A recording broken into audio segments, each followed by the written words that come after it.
academic year. This is PD week. It's one of the most frustrating weeks on the calendar. So that is almost done. Thanks be to God. But also now I can start counting down the 16 weeks or 14 weeks of term 1. At least we can strike one down. Many more to go to strike one down. Very excited. But when I get to those milestones in life, I allow myself to think and to ponder. And I've done a lot of thinking and pondering yesterday. And I want to highlight this very simple secret from sports. You know, sports is all about performance, isn't it? You are supposed to put in a certain performance in order to deliver specific outcomes.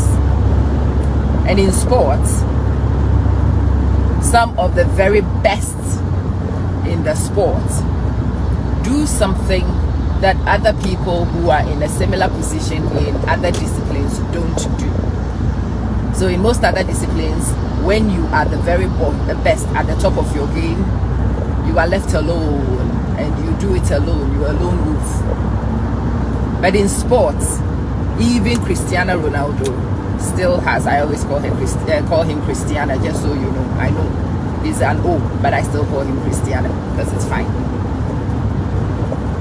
Just as I call my Kusungu bed, I know his name, but I have called him specific things and it's now stuck. Sister, good morning.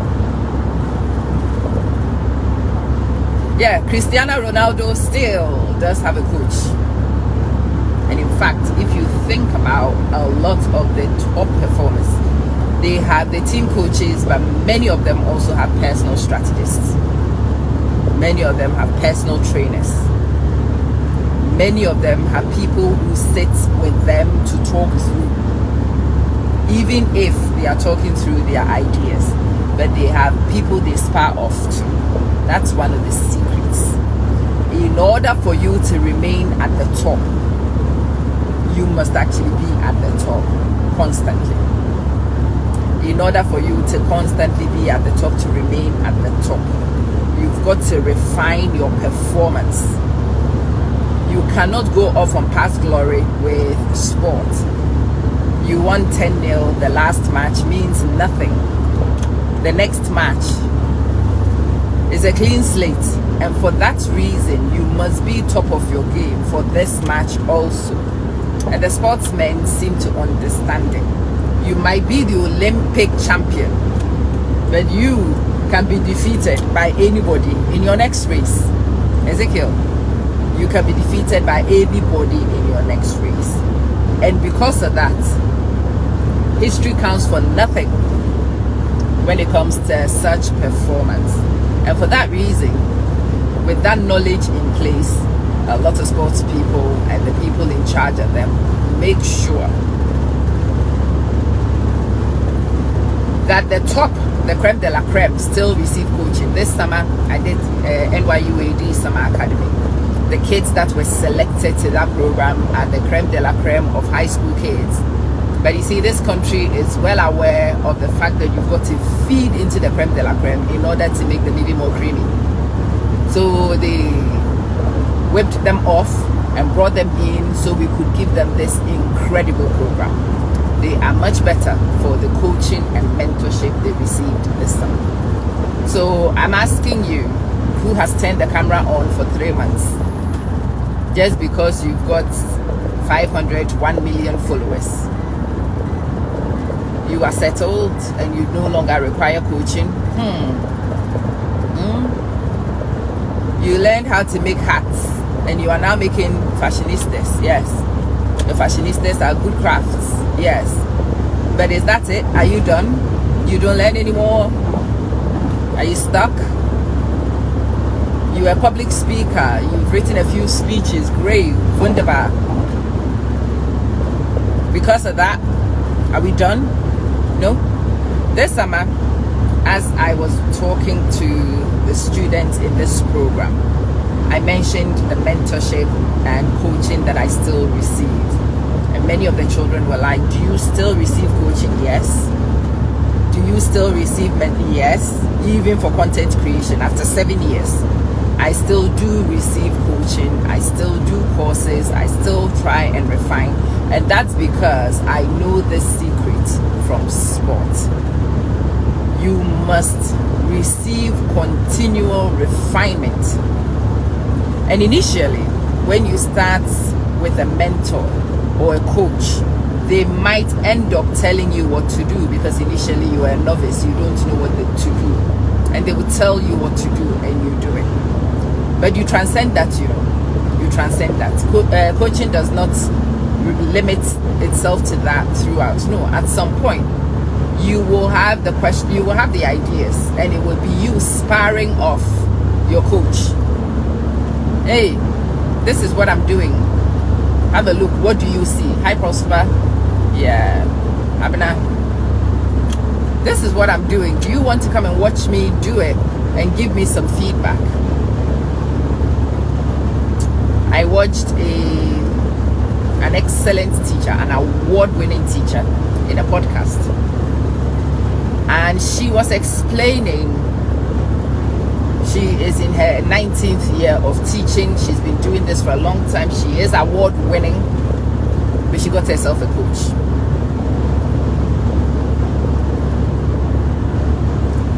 And it reminded me many years ago when I got an instructional coach.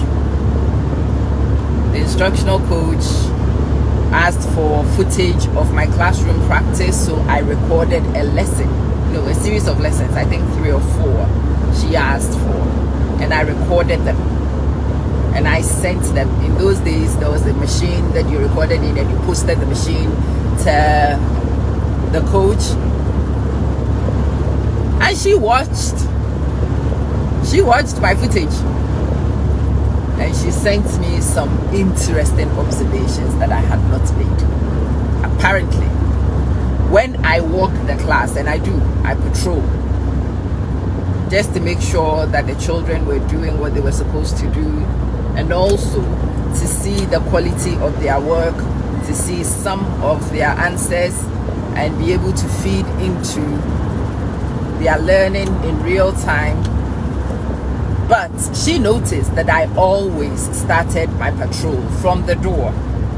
My desk was here, but I never walked from my desk through the classroom. No, I will walk across the whiteboard, and then I will start from the row at the door, and I will just weave systematically. That was interesting. But what was more interesting was this. When I started patrolling, the kids pegged up. They pegged up. They were a little bit more zoned in. And the children who were by this side of the door, as soon as I started patrolling, were still relaxed. So when I asked them to do tasks, the kids at the door, who know that I will come to them first, they know. It's funny how you don't realize these things. The kids had observed me enough, and they knew. The kid was the first kid to pick her pen. She knew that I will come to her first. When I was doing classroom discussions, guess what? Same order. Anthony, good morning. Same order. My questioning, I thought my questioning was random. No, it was not. It was very systematic. I called children in a definitive pattern. I had no idea. And so the children were doing things in response to what I did, and I didn't know. So after she sent me her feedback, I went to class the next day, to this very particular class, and decided that I was going to enter from the middle of the class. You can imagine the shock on the children's faces. I started checking from the middle, and instead of going here, I flicked right here. And then I called the kid from the other side, randomizing my choices and catching very interesting responses from the children.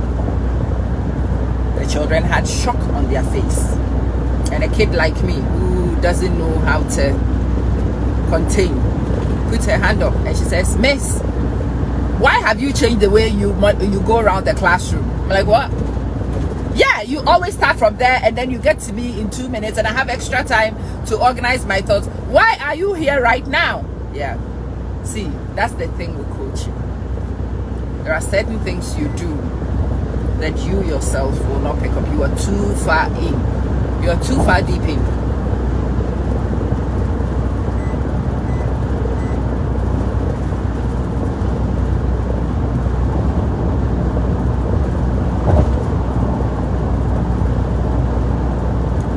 You are too deep in to remain objective in some cases.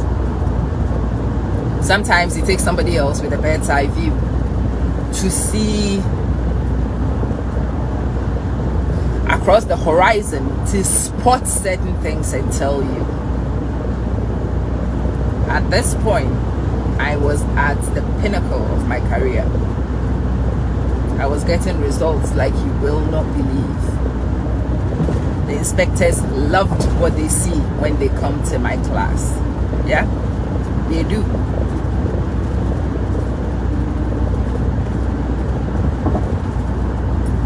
They do. But that didn't mean that there was no scope for improvement. But I couldn't have found the things that were transformative in my practice in the next few weeks on my own. I needed somebody else off my shoulder. Sometimes that somebody else could even be a peer. It doesn't have to be somebody even more superior. Sometimes it's just somebody that you can share verbiage with. You articulate it. And if you articulate it, Daddy, how you doing? If you articulate it, well, you think it before you say it, don't you? And when you think it and you say it, you also put it out here in the realm. And actions have to be taken in response to what is acknowledged. And things happen as a result. That is the... This is taking me back. Maybe a decade and a half ago, my school decided that they were going to work on coaching, and they sent us all on a postgraduate module at the University of Manchester to go and do the coaching triads, to go and look at the essence, the core principles of coaching. And a lot of us came back with brand spanking new coaching qualifications and began coaching programs with teachers. Needless to say, in a few years, that school was outstanding. A few years further, that head teacher who was making those decisions was a superhead. And at the moment, she is somebody who's received accolades from the Queen for what she did. And rightfully deserved. Rightfully deserved. But yeah, a lot of us came back from that program with brand spanking new coaching qualifications, and we began a program of coaching in that school, working with teachers. And yeah, a lot of what I did with other teachers I worked with was similar to what the coach had done for me. I would go to classrooms and I would sit down and I would watch classroom routines. Are you aware that this is how you share your lesson plan? A lot of them were not aware. Are you aware that this is how the children respond to particular strategies? I observed these things. Were they intended? And sometimes they were not intended.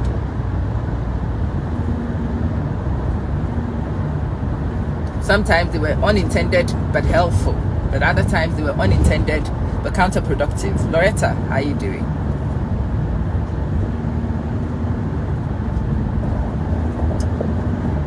And when somebody spotted those things for you, I would sit in coaching meetings with a lot of my colleagues and I'll point some of these things out. And they're like, how the hell are you able to? Well, one, it's not my practice. And two, I've been on the receiving end of this, so I know what was done by the coach, how useful that was, and I'm trying to share that with you also. The point I'm trying to make in this conversation is that coaching, extra coaching from experts, is actually often a strategic thing to do, no matter how good you are. And that's something the sports people seem to know. And that's why the Ballon d'Or winners still do have coaches. You don't just get taken off coaching programs just because you win the Ballon d'Or. No. You are Cristiano Ronaldo, and so what? You will still have a coach. When it's time for you to have when it's training and you do need a personal trainer to work with you, one will work with you regardless. And yeah, they will teach you things to do to keep pain away. They will teach you things to do to manage, and as you are aging particularly, they will show you compensations. Yeah. So how is it that people in sports have known this and the rest of us don't seem to know the same thing? It is so well established. It's not new. How come, Selassie, you will start doing something and expect to do it on your own and expect to thrive the same way somebody who is receiving expert coaching might be thriving? And if you want to understand this from academia, it's actually very simple. Cognition. Your brain is capable of a certain amount of processing. That's your brain and the limits of its capacities. Yeah, you have cognitive limitations. You do. I have my cognitive limitations also. But if Deborah Lewis and I would collaborate, and this is the idea of collaboration, that's why interdependence is superior to independence. When you work independently, you work within the confines of your cognitive limits. You do. However, if I were to start thinking through something with Deborah, if I were to start planning with Deborah, what would then happen is that I will bring my ideas, Deborah will bring her ideas. My ideas would be confined to my cognitive limitations. Hers will be confined to her cognitive limitations. But the wonderful thing that can happen is that her cognitive limitations are not exactly identical to mine. So we might be able to leverage some things that are my strength, and we might leverage some things that are her strengths, and then collectively I transcend my cognitive limitations and she transcends her cognitive limitations, and we both get ourselves to a superior place we could not get to on our own. That's the academic justification for working with others. And if you are able to work with more competent others, it serves you so much better. When we were in school, those who were strategic in group work always scored better. So me, I would always say to people, I don't do fluff. Things that I find a waste of my time are difficult for me to do. I don't do them. I'm terrible at them. I don't do anything that is artistic. I always said I didn't have an artistic bone in my body. However, I am meticulous. I am analytical. I am strategic. This is what I bring to the table. And usually, especially in group work for science experiments, the data collection, if I have to collect it, I'll collect it. It's not my favorite thing to do. However, I was phenomenal at graphing. The conclusions, I'm all over it.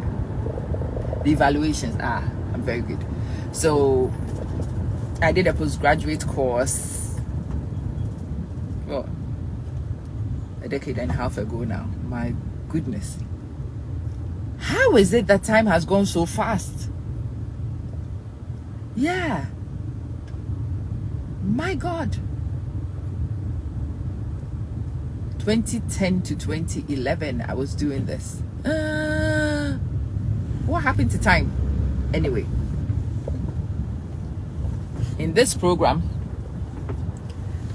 my school, and this is the story of my life, My life has never been one where people give me leverages and affordances to get the easier route through nothing.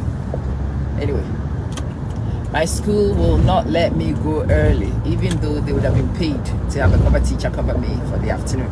So the rest of them arrived at uni around 1 in Ormskirk. I finished teaching in Manchester at 3:15. By that time, they have been in the lab for hours. Then I would drive.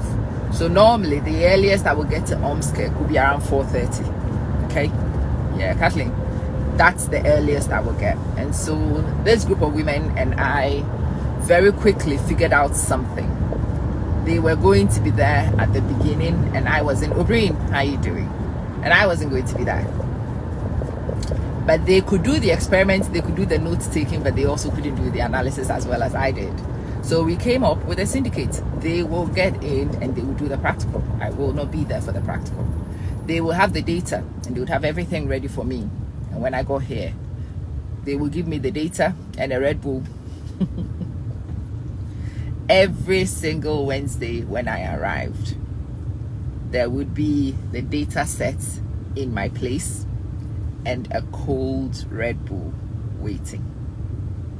How I didn't become a Red Bull addict, only God knows at that time. There would be a Red Bull because I would have taught 7 periods straight plus lunch duty and driven in. No rest for the wicked. But you see, by doing that, Olori, those women allowed me to leverage the time they had ahead of me, so that although I would arrive late, I will still have data. The collection period was unscheduled. There was no instruction. The tutor told them what to do. We all worked through the method the week before, and then they had to be there and use the equipment and actually collect meticulous data. And they would. When I arrived, I was able to leverage off the time they had ahead of me to get data. And then what happened? When I've drank my Red Bull and I caught in a little bit of the instructional session at that time, we will have a break. The breaks happen around about 5:30, 6 p.m. 5:30, yeah, 5:30 to 6:15 or something like that. Whilst other people were going to get their dinner, sometimes we would go sit in the canteen together.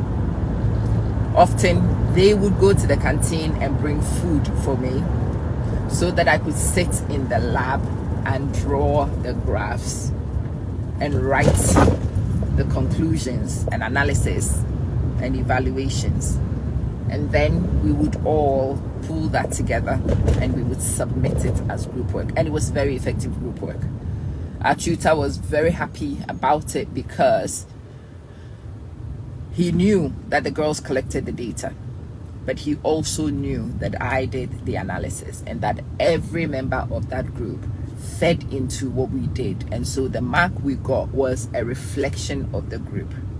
There is no way I would have got the data I got and hence the mark that I got, because I was not going to be here. So I would have missed out on the practical techniques. The marks for the practical techniques I'd have missed out on. But by collaborating with people, by taking advantage of the various things that different people were good at or were capable of, each one of us in that group managed to transcend our limitations and we're able to do much better. Well, that's the secret. And it's the same thing when you take on coaching. So I've started inviting you guys to come join my communities. That's the rationale behind the communities. That you come into a community of practice and you share what you are doing with people, that you actually collaborate with like-minded people. And sometimes these people would be able to say to you, hey, what you did here, did you intend it? And sometimes you don't intend it. They will help you to see it. This one here, was that strategic? and you are in a position to see other people's perspective of what you are thinking, and sometimes you are able to articulate what you are thinking to somebody else, which helps you to refine the strategy in your head. Yes, it does. Anyway, good morning. I hope you are well. Yeah. I hope that this morning my ramblings on help you to understand something simple you can do to improve and refine your practice. Yeah, Mendes and Martha, Monica, Onu Gift, how you doing? And Kof.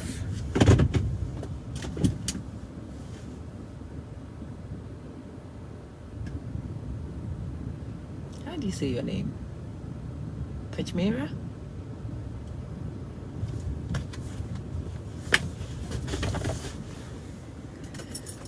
Have a think of what you do and have a look and see if it is possible for you to get yourself in a community of practice. Have a look. It will be strategic to subject yourself to an effective coach, sometimes a mentor, and often both could help you improve what you do.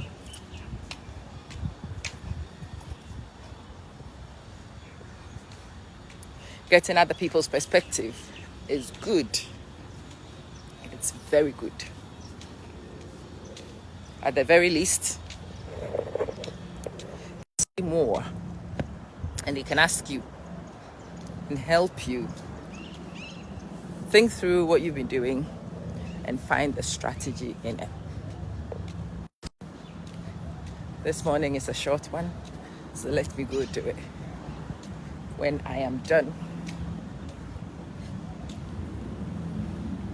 I'll be back and we can conclude our conversations later. Yeah. If you haven't subscribed to the page, do subscribe. And I'll catch you in a bit. Good morning, Ike. well, yeah. Yes, Ike. Of course. You know where to find me. Let's engage. Fumi, I'll see you later. Yeah. Bye.